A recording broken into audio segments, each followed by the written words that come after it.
Hello everyone and welcome to an amazing game from round 5 of this year's US Chess Championship. It is Hans Niemann versus Abhimanyu Mishra. Hans trying to get his first US champion title and Abhimanyu also trying to do the same, but he's on a 71-game unbeaten streak. So last time he lost the game was 72 classical games ago, which was in 2024, as he plays a lot of games, as does everyone today. So it's a pretty awesome game, features the sacrifice, features a great middle game, features a really cool end game. You guys will love it. Let's check it out. Hans with white opens with pawn to e4. We have pawn to e5 by Abhimanyu, knight to f3, we have knight to c6, and bishop to c4. And for those of you who might not be aware of this, Abhimanyu Mishra is also the youngest player ever to become a grandmaster. And bishop to c5. Now here, there are many moves you could play. The top played move is pawn to c3. The fourth and perhaps the strongest move is pawn to b4, the so-called Evans Gambit. But here we have castles kingside by Hans. It is the third most popular option. We have knight to f6, pawn to d3, pawn to d6, and pawn to c3. So pretty standard stuff. Castles kingside. Here you can go bishop b3 or knight bd2. Both are very, very popular. h3 can be played rook e1. So any move is a move, really. Knight b to d2, we have bishop back to b6, bishop to b3, and knight to e7. We have knight to c4 and knight to g6. Again, all been played before. We have rook e1, also h3 is popular here, and just rook to e8. If you're wondering why not just knight g4 and try to take advantage of this, well, here pawn to d4 would be quite a big problem for black, and you can also just kick away the knight with h3 whenever you want. So it's really a loss of a tempo. We have rook to e8 and the bishop back to c2. We have, and interestingly, it is now as of move 11 that we have a completely new game. There are some other moves that have been played here, but the immediate bishop to c2 is new. So, okay, pawn to c6. We have now you're ready to bring the bishop back to c7, and only now Hans captures it. We have captures, pawn to d4, b5, we have pawn to h3, pawn to h6, and pawn to a3. Something very characteristic of the Giuoco Piano. You will see all of the 3s and 6s played. Okay, here not pawn to a6 as the pawn has been doubled, which means that there just aren't all that many tricks in the position. It's a very safe position for both white and black, and it tends to evolve into a very long game. But here, lucky for us, that is not the case. We have bishop to d7, bishop to e3, queen to c7, okay, developing, connecting the rooks, knight to d2, and pawn to d5. Mishra strikes in the center, and here I think it was at this point that Hans visited the sort of the confessional booth, where he talked about the position a little bit, saying that Mishra doesn't really have all that much here, and Mishra played pawn to d5. He wants to open up the center, and this is where the position really comes alive. D captures, queen captures. We have bishop to d4, queen to f4, and pawn to g3. Okay, you kick the queen back, queen to d6, and now you can't go pawn to f4 right away, as you have to deal with the e4 pawn. So bishop captures on f6, removing one of the attackers of the e4 pawn, and queen captures on f6, followed by pawn to f4. And this is a deadly dare to give pretty much anyone. You play this against an 1800 player. 1800 player sacrifices a knight here because you get 2 pawns. You're probably winning a third one. 1600 player plays this, 1400 player plays this, and obviously a 2652 player plays this. So the immediate knight captures on f4. If you're wondering what the engine says it's perfectly fine. You could also play queen d6. You could also play bishop captures on h3, but it's very, very hard to resist that knight captures on f4. And it's not really a free pawn, because if you play bishop captures on h3, then queen comes to h5, now attacking the bishop, and now you will have to play knight captures on f4, because now if you bring the bishop back, then comes pawn to e5, and it's actually not that bad for white. So yeah, also the king can come to g2 to f2, the rooks can now use the h file, so it would be a pretty tricky position to play. But okay, Abhimanyu says knight captures on f4. He gets the 3 pawns for the piece. Worst case scenario, it's going to be some sort of a draw by repetition. So g captures on f4, queen captures, and now queen to e2. Hans has to play all the top engine moves here just to survive because the position is very, very slippery. And now d captures on e4. You could also play bishop captures on h3, but he decides to play d captures on e4 first. Knight captures, looking very odd, as what is this? Isn't f5 just winning on the spot? Not really. If you play pawn to f5, you can just play queen f2, and the queen here is undefended. And even if you play rook captures on e4, there's bishop captures. The queen is still hanging. And if queen captures, king captures, f captures on e4, you're going to be down 2 pawns, but you're going to be up in exchange. So probably winning for white in a practical game, most certainly, I would say. But okay, after knight captures on e4, we have bishop captures on h3, and now just queen f2, unpinning and offering a queen trade, which Abhimanyu goes for. We have captures, captures, and the rook 8 to d8.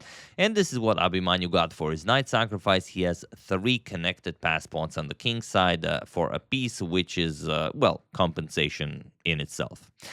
So, okay, knight d6. Hans says, I want to trade as many pieces as possible. And then I'm just going to, my extra piece will definitely be used to more effect. We have rook captures on e1, rook captures on e1, and now pawn to b6. You could also play rook captures on d6 if you're wondering about that, but then rook to e8 is checkmate. That's mate in 1. Let's not forget about our good friend the light square bishop on c2. So after rook captures, we have pawn to b6, bishop to f5, offering to trade bishops as well. King f8, bishop captures, and rook captures on d6. And this is it. And now Hans has a light square bishop for Abhimanyu's 3 connected pass pawns on the king side. We have rook to e4, pawn to g6, and rook to b4, preparing to strike with pawn to c5 and gobble up those pawns. The idea is to create a passed a pawn that you can push to counter Mishra's strong advance on the king side. We have king to e7, bishop to f1, now supporting c4, f5, and pawn to c4. We have rook d4, now pinning the pawn, and rook b3. Hans prefers to keep the rooks on the board. Rook to f4 check. We have king to e1 and rook to e4 with check. We have bishop to e2. B captures, rook captures on b6, already looking much better for Hans, as now the pawns are doubled on the c file. That's an easy meal for the rook, and also the passed a pawn can now march forward. We have king to d6, defending the pawn before starting to advance the pawn storm on the king side. King d2 and pawn to g5. We have rook to b8, g4, rook to h8, and now you should play king e5, just give up the pawn and activate your king. Abhimanyu decides to defend the rook, the pawn. We have rook to e6, and now bishop captures on c4. It's better to give up a doubled pawn than this pawn. Rook to g6, and now king to e3. And here you also can win on the spot. It's a very tricky move, and I guess he was also playing a little bit on Abhimanyu's time. But rook g8 is an instant win. And the simplest way to explain why is that trading rooks obviously doesn't work, because then the king just stops the pawns, and you have a defended pass pawn on the queen side. And if you go rook f6, which is the only way to avoid the trade, then look at this, a4, and there's no way to stop the pawn.